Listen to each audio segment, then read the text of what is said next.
It was December 16, 1944. The forests of the Ardennes were silent, frozen, and beautiful. A picture of peace that hid the violence waiting underneath.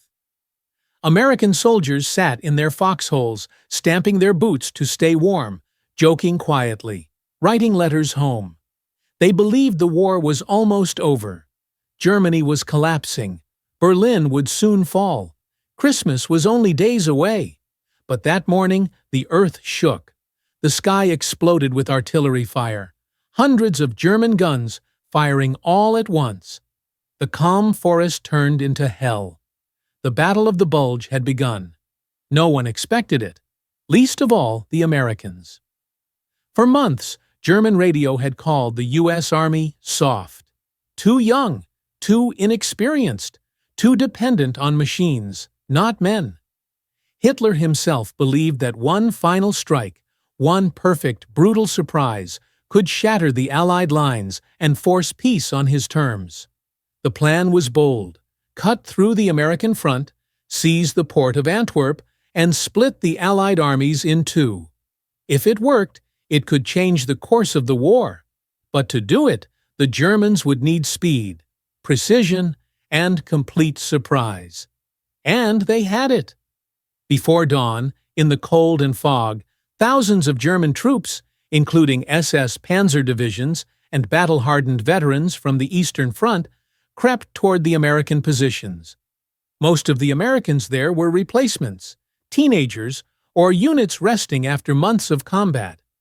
They were scattered along 80 miles of forest, thin lines of men against an army of steel. At 5:30 a.m., the first shells landed. Trees exploded into splinters. Snow turned black. Men screamed, buried alive in their trenches. The Germans charged out of the mist, tanks, half-tracks, trucks full of infantry, all moving fast and silent through the fog. They called it Watch am Rhein, Watch on the Rhine. The Americans would remember it by another name: the Battle of the Bulge. At first, chaos reigned. Entire units vanished. Some ran, some fought, some froze to death in the snow. The 106th Division, caught in the center, was surrounded within a day. Over 6,000 men surrendered, the largest American surrender in Europe. German soldiers laughed as they marched past rows of captured GIs, shivering, hands on their heads. To them, this was proof.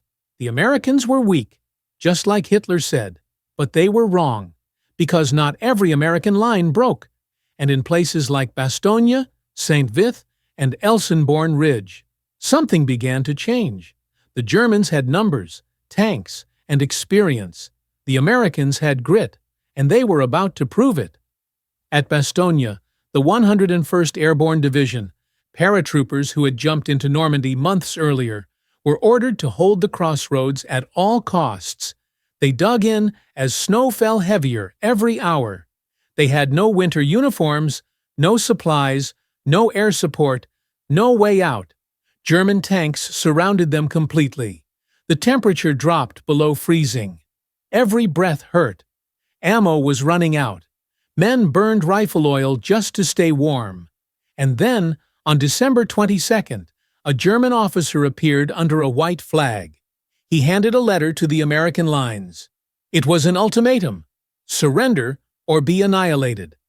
The message was passed to Brigadier General Anthony McAuliffe, acting commander of the 101st. He read it, laughed, and scribbled one word on the reply: nuts.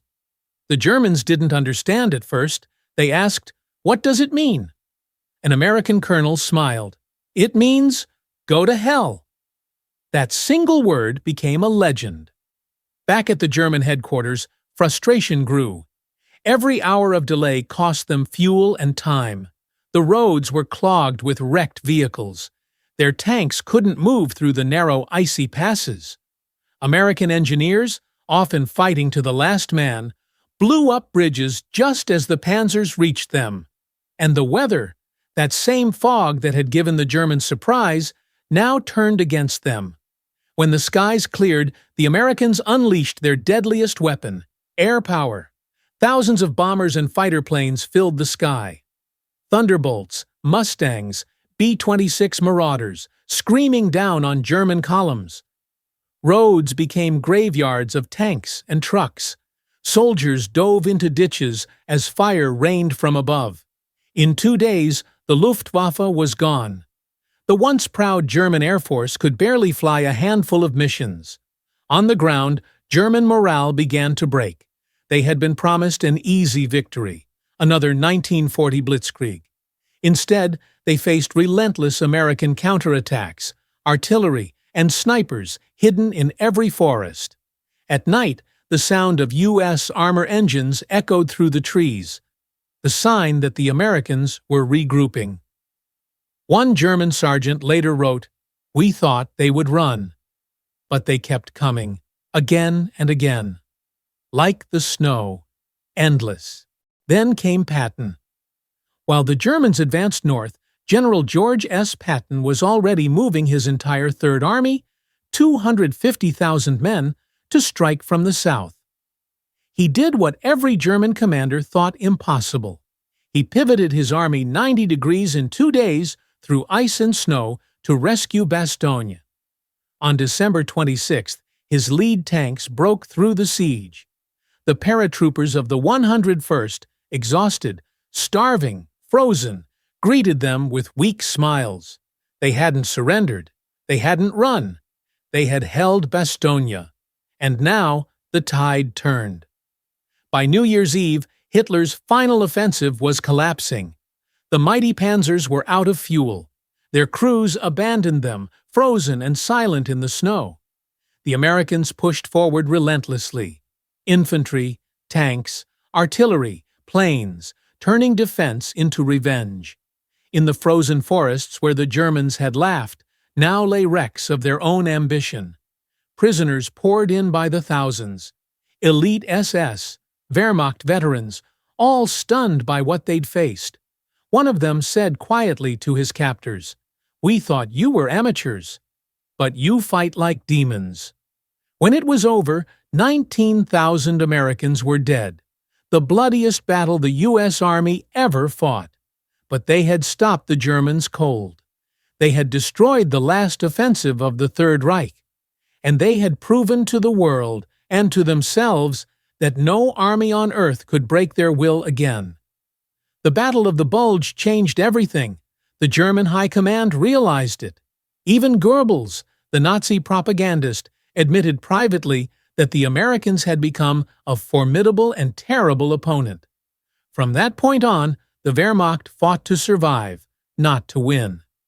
And across the front lines, the Americans, the same soldiers who had once been dismissed as soft, marched forward with a quiet, hardened pride.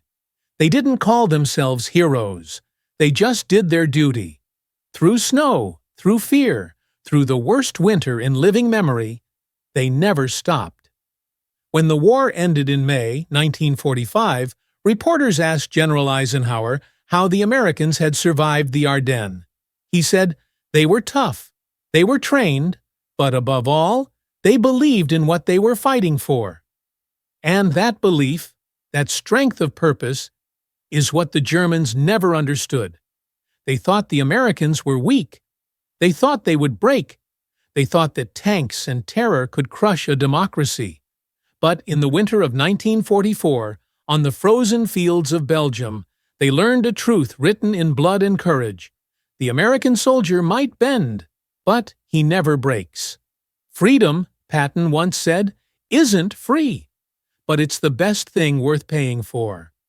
And the men of Bastogne, of Elsenborn Ridge, of every snow-covered foxhole in the Ardennes, they paid that price, so that one day the world could remember not the weakness the enemy expected, but the strength that no one saw coming.